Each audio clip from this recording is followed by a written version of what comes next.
I got to work on that. Hey guys, what's going on? My name is Chris Hawkins, and this is your best life defined. Hey, so I've been kind of looking at my videos. You don't notice it so much on the audio on the podcast, but if you go to my YouTube channel, I don't really smile as much as I want or as I should because it looks like I'm miserable doing this. And to be honest with you, I am. It's been kind of tough. I'm facing some struggle right here, and I'm working through it. And I'm working through it. So, hey, let's go ahead and get started on the topic. How good is your life? So, I get the real question is the life you're living and the stuff that you have in your life keeping you from living your best possible life? Now, if you take a look at the standard story that we've been told about the American dream and about what success and happiness is, well, then you probably are because you did exactly what your parents did, what your grandparents did, what your neighbors and friends are currently doing. So, from that standpoint, according to that measurement, yeah, hell, you're living a good life, right? You're living a good life. But when you really think about it, at least for me, living a good life, living my best life, is about accessing the things that are important to me, and it's actually killing me right now. I'm dying right now because I miss my kids. We're stuck in Meeker, Colorado, and I say stuck, but I don't actually mean that. I'm not stuck here from the standpoint of I hate it because I have my son and my daughter-in-law and my grandsons here too, and it's been wonderful hanging out with them. But I have a whole nother family. I have kids and grandkids across the state I can't see, and it's not because of my life choices, it's because of COVID-19. But when you look at that, that's what we're talking about when how good is your life? I mean, when you go to work every day and you work for the things, pardon me, you work for the things that you do those things add value and inspiration to your life? Do you really get excited about the fact that you get to do them every day? I that's for me that's the true measurement. I mean, because otherwise, why are you working? I mean, it wouldn't make any sense for you to work your ass off every day and not be able to spend as much time as you want fishing or hunting or hiking or do any of the stuff you love to do, right? Or at least that's what I'm thinking. But yet, when you look at your life, I bet that's part of what you're doing. I mean, when you wake up in the morning, how does it feel? Are you pursuing your dreams? What amazing adventure, what amazing place is your life going to be in a year or 2 years or 5 years? And the reality is, most of us can't answer that question because most of us can barely see to tomorrow. And that's the truth. And I'm not trying to tear you down. I'm not trying to be an asshole telling you your life sucks. Your life doesn't suck, but your life can be so much better than it is right now. And it comes down to defining your best life. And what does that mean? I mean, you're going to work. We all have to work. But what are you working for? I mean, what are you working toward? Are you working to spend more time with your family? Is that work you're doing and all that effort you're putting in so that you can spend more time with your family and spend more time doing what you really love? Or are you working to pay for the things that you own? I mean, when we got rid of our house, we got rid of 40 years of stuff out of our garage in our house. I had boxes and boxes and boxes of stuff that I hadn't used or seen in 5 years. And that's all stuff that I worked for. That's all stuff that I went out every day and I ground it out in a federal prison and I ran to emergencies and to body alarms and I wrestled inmates and I did all those things that I had to do at that job to earn the money I earned in order to pay for that life, to pay for all those boxes of stuff. And when I was looking through it, and especially when we had that yard sale, I realized that money didn't amount to anything. That didn't pay me anything in return. Nothing. Because when I went to sell it, it was worth nothing. In fact, I gave a good portion of that stuff away simply because I was done wasting my life moving it around and trying to value it or find value for it and manipulating. It was wasting my time, so I got rid of it. What does your life give you access to that you truly love? Because that defines how great your life is, how good your life is going. What do you do? Are you spending as much time as you want with your grandkids and your kids? Are you spending as much time enjoying your partner and friends? Are you exploring the world? What access are you being given to the world and to what's possible out there because of the life you're living?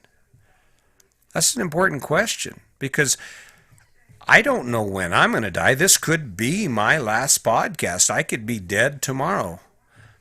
But the problem is, so could you. And if you were to say tomorrow was your last day on earth and you look back the last 6 months of your life, can you honestly say that if you only had 6 months to live, would be what you did? You would have chosen to do what you're doing right now or what you did today or what you'll have to do tomorrow? If not, then maybe today's the day you do something about it. I mean, I don't know. I love it. People are pretenders.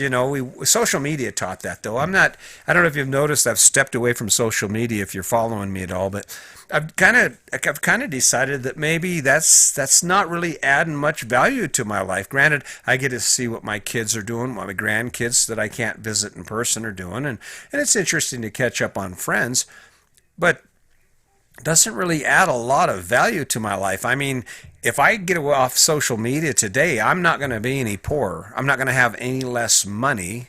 My life isn't going to go down the toilet. So, I mean, I don't know. I've kind of decided maybe that's not making my life that great. So we'll see how that works out for me. Now I know some of you guys love social media, and we're kind of a voyeuristic society. We love peeking in on other people's lives. But if we're really going to do that, why don't we peek in on some good shit? Why don't we peek in on some stuff where we actually get to see the true story? Like some house cams where you get to catch them when they're arguing over at the table with a stack of bills because they had to buy that truck and now they're trying to decide what they can cut. Do we need the cable bill or are we going to have Hulu? We got to have Hulu, and everybody needs a cell phone. I mean, that's where your life is at now. The other thing that I realized, so just to give you a little history, so I was kind of grumpy and I was pissed off and I used anger a lot, but I'm looking around and after my dad died in 2011, it really shook me up. It really made me wake up. So I started trying to find out the meaning of happiness, the meaning of life, as far as, what is happiness and what should I be focusing on? And as a part of that, I started asking federal inmates why they were happy. And if you check out the YouTube, my podcast or my video, it's called Happy in Prison. It's kind of a cool logo, but basically it touches on the reason that we are able to live a life where we're just barely making ends meet and we're working more than we're playing, and how we're able to just find happiness in that. But that's the burden, is that when you start looking at your life, what I discovered is that if you ask anyone, no matter what their life looks like, they're going to be happy. I mean, they are happy. They're going to be, oh no, I'm happy. In fact, I remember pushing the issue because I didn't understand it with specific people that I know real well. I would ask, are you happy? And they'd say, yeah. And I'd say, well, yeah, but you do. Well, no, I'm happy. And if I pushed the envelope, I could actually piss them off. They would actually get mad. No, I'm goddamn happy. Now just drop the subject. And I'm like, and that in itself was kind of ironic because wait a minute. We're talking about happiness and you're getting pissed off about it. There's something wrong with that. But the truth is, we can get lulled into believing it, and partly it's easy. I mean, it's easy to believe your life is great, right? It's easy to believe it because if you believe your life is great, then what do you have to do to change it? What needs to be fixed? Don't fix it if it ain't broken, right? But that's not actually the truth. For most of us, if you live the life anything like I lived, you roll your ass out of bed at 5 o'clock in the morning, you hit the floor running, you grab something out of the fridge, you throw some lunch together, and if you're in a metropolitan area, you look across, you're sitting in traffic with the same people that you sat in traffic with yesterday. You go to a job where no matter how much you do, it isn't good enough, and there's always someone kissing ass and gets more than you, not because they deserve it, but because they working the boss and hanging out with the boss and going to drinks with the boss and doing all that shit, and then you grind your way home. And when you get home, what do? I mean, I used to grind my way home, stop by the liquor store and drink every night, which I don't fault that. I mean, you work hard if that's what you enjoy, but you can't allow any of those things to fog your vision to how amazing your life is, especially when there are so many options out there. I mean, that's the truth. I mean, at least if you're going to work that hard, you should get to go fishing more. Or at least if you work that hard, you should get to go to crafts and do what you love to do, or get your hair and nails done. If you're for the ladies, get your hair and nails done, or go out to dinner or have a brunch with the girls and drink mimosas and talk about how amazing your life is. I mean, at least you got to do that. But most of us aren't. And COVID-19 actually brought to light our true weaknesses. I mean, when you think about it, grinding it out, you're so busy working to pay for the life that you're living, you don't have time to live the life that you love. And that's the truth. I mean, what are you missing out on that you truly value because of the story you've been given and this idea that success and happiness is this big ass fancy house that you spend your life working to pay off and may not. You may never pay it off if COVID had a hand in that. And that's really the truth. So, how good is your life going? I mean, how good is your life? I don't know. It takes some honesty. It takes us stepping back from the identities that we've developed for ourselves and these stereotypes that we seem to fall into, and to be honest and truly honest with who we are and what we love to do. Had I had to do it all over again, I don't know if I would have ended up in a federal prison. And I'm fortunate that I did, because it opened up a bunch of doors for me, and it was a sacrifice. But there are people that are able to live the life that I'm living and to retire at 54 like I did, that actually spent most of their time doing the things they love. And I admire them. I mean, I look at Sydney Cummings, and I'm going to repeat her name a bunch of times because she is a rock star. She's my idol. And you look at people like Joe Rogan. Joe Rogan is a badass. And Joe Rogan, he's a comedian. He's a famous podcaster. I mean, he has the number one podcast in the country, I think, right now. And he's just a regular guy doing regular shit, living a life. And the only difference is that instead of standing in the box that everyone else is standing in, he said, I'm going to do this. And I'll tell you, Joe Rogan is a badass because he's not like me. I'm kind of a wimp. It's kind of chilly out there, and maybe I'm just being a wuss, but I haven't wanted to work out. But today is the day I'm getting back onto it after almost 2 months of resting. But Joe Rogan, he travels a lot. First thing he does when he gets to his destination, he works out, because that's part of what he has to do. And also that's action for success. That's what that amounts to, is it's action for success. He's developed that, not because he loves it, because that's the action he needs to take if he wants to achieve the goal he has. And his goal is to stay in shape and be strong, and a strong body, strong mind. I mean, that's where it comes from. But where are you at in that? I mean, when you think about how good your life is, how many things are you accomplishing every day that are defined by a specific goal that you value? I mean, that's part of that planning that a lot of us miss out on, because we are, for the most part, living autopilot lives. I mean, if you didn't want to do another thing to improve your life, you'd be fine. You could get up every day until your life ends. You could go do what you're doing right now, and you could pay the bills you're paying. And as long as you don't ever define that as anything more than what it is, you will never accomplish it. And of course, you go back to the stereotypical life. If you can check all the boxes, house, check, cars, check, family, check, kids, check, you can actually lull yourself into believing you're living a damn good life. But the question is, are you really? I mean, are you really accessing the things in your life? Are you actually living your best life? See, I don't know. I think for me, I am. I'm doing a pretty good job. I have to say I haven't done as good of a job in the last few weeks as I'd like to. And of course, I'm never going to be satisfied with this. I don't care how many times I do it or what the topic is or how good it gets. I'm always going to look at my videos and my podcast. I'm going to say, oh, you say too much, or you did this too much, or you're not looking at the camera, or you're not smiling. And I just want to assure you, okay? I am actually a really nice guy. I actually am a lot of fun. But if you look at my videos, they're killing me. You can see there's almost like pain on my face. But my life isn't about today. It's about tomorrow. And as a part of that, I'm just going to keep pushing these bad boys out. And, and I hope you'll do the same. I hope you sit down and take a look at your life from the standpoint of what are you truly gaining access to because of the choices you make. And then, of course, there's the thing. Once you look at that, the trick is it's okay for you not to have a big-ass house and a fancy-ass car.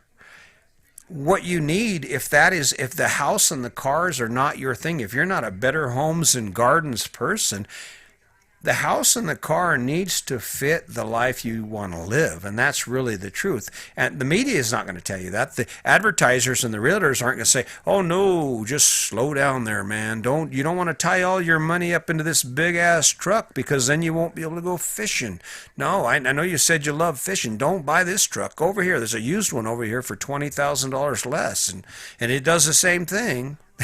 They're not going to tell you that. Your realtor's not going to tell you, your DTI, your debt to income ratio is pretty high. I mean, we can squeeze you into this big fancy ass house for $300,000, but you realize if you do that, you're probably going to have to work some overtime, or you're probably not going to have any time to do anything else or any money to do anything else. No one's going to tell you that. That's your responsibility. And it comes down to stop fooling yourself about how good your life is going and actually start focusing towards living the best life possible. See, this podcast, when I was scrounging for a name for this podcast, it was about me trying to find a good name that fit the message I'm trying to convey. And if there was anything I want to give you, I want to give you the opportunity to sit back and define the life that you want to live. Define your best life. What is that? I'm living mine. Okay. Aside from the fact that the kids are clear across the state and we're stuck in Meeker right now, not that there's plenty to do, because we're going to take full advantage of it this summer, but I don't get to see my kids and I don't feel the freedom that I'd love to feel. But really, still, I'm living a damn good life because I sat down and I defined it. I sat down with my wife and we talked about what was important to us and what we love to do. And it's from there that you launch your life. And it's from there that you can truly get a true perspective. But as long as you're not honest with yourself, as long as you allow yourself to be influenced by the ideas that you've already been given and the things you've been taught, you're never going to change it. You're going to continue to ride the train you're riding and go over the bumps you're going. It's just going to be like riding in one of those cars where you're just bobbing back and forth, doing the shit you do, and that's fine. And one day runs into the other with nothing more amazing out there. And look around. There are plenty of people that are 20 years older than you that did it. And if you keep on those tracks, you're going to see where they end up. So, hey, not to bust your balls, not to be hard on you, not to try and drag some pain out or make you feel like you didn't do a good job at it, because we were all caught in it. I mean, how many people are living your life right now? It isn't because we all love it. It's because we all bought off on it. So, hey, maybe today's the day that you actually decide to sit back and start defining your best life. Pick it and then take action. And before you know it, you're going to be there. Before you know it, you're going to be looking back going, whoa, can you believe it? We actually did it. So I hope I've helped. My goal is a simple one. All I want to do is help you access more of your life, because I've found out that in my life, by defining my goals based on what I love, I'm able to achieve those goals and live the best life possible. So until next time, my name's Chris Hawkes, and as always, remember, today's your day. Make it a good one.